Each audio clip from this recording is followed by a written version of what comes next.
Praise the Lord. அருமையான கர்த்தருடைய பிள்ளைகளே, இந்த காலை வேளையில் என் ஆண்டவராகிய இயேசு கிறிஸ்து உங்களை பார்த்து ஒரு கேள்வி கேட்கிறார். உங்கள் விசுவாசம் எங்கே? உங்கள் விசுவாசம் அற்று போனதற்கு காரணம் என்ன? எந்த பயம் உங்களை ஆட்டி வதைத்துக் கொண்டிருக்கிறது? எந்த பிரச்சனையை பார்த்து பயந்துட்டு இருக்கிறீங்க? எந்த பிரிவினையை பார்த்து பயந்துட்டு இருக்கிறீங்க? எந்த பலவீனத்தை பார்த்து பயந்து கொண்டிருக்கிறீங்க? எந்த வியாதியை பார்த்து பயந்து கொண்டிருக்கிறீங்க? என்ன இல்லாமை பார்த்து பயந்து கொண்டிருக்கிறீங்க? சமாதானம் இல்லைன்னு பயந்து கொண்டிருக்கிறீங்களா? ஆறுதல் இல்லைன்னு பயந்து கொண்டிருக்கிறீங்களா? படிப்புல சரியா முன்னேற முடியலன்னு பயந்து கொண்டிருக்கிறீங்களா? வேலை சரியா கிடைக்கலன்னு சொல்லி பயந்து கொண்டிருக்கிறீங்களா? தயவு செய்து நீங்க பயப்படாதீங்க.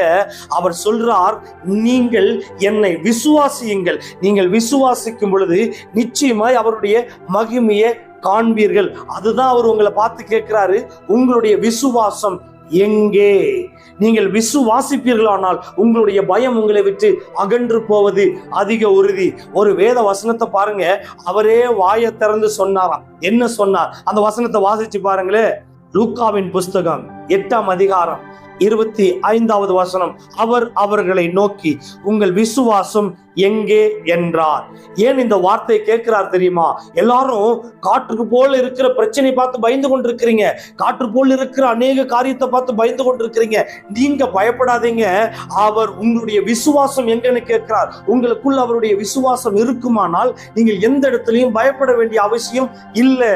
ஒரு விஷயத்தை நீங்க புரிஞ்சு கொள்ளுங்க, உங்களுக்குள்ள இருக்கிற வியாதி உங்களுடைய விசுவாசத்தை குறைக்குமானால், அந்த வியாதியை பார்த்து பயந்து கொண்டிருப்பீங்களானால், உங்ககிட்ட இருக்கிற கடன் பிரச்சனை பார்த்து நீங்க பயந்து கொண்டிருப்பீங்கன்னு சொன்னா, உங்ககிட்ட இருக்கிற தடைகளை பார்த்து பயந்து கொண்டிருப்பீங்கன்னு சொன்னா, இன்னும் உங்க வீட்டில் இருக்கிற அநேக சமாதானம் இல்லாத காரியத்தை பார்த்து, ஆறுதல் இல்லாத காரியத்தை பார்த்து நீங்கள் பயந்து கொண்டு இருப்பீர்களானால், ஒரு விஷயத்தை புரிஞ்சு கொள்ளுங்க, நீங்க உங்க பிரச்சனையை பார்த்து பயப்படுறீங்க.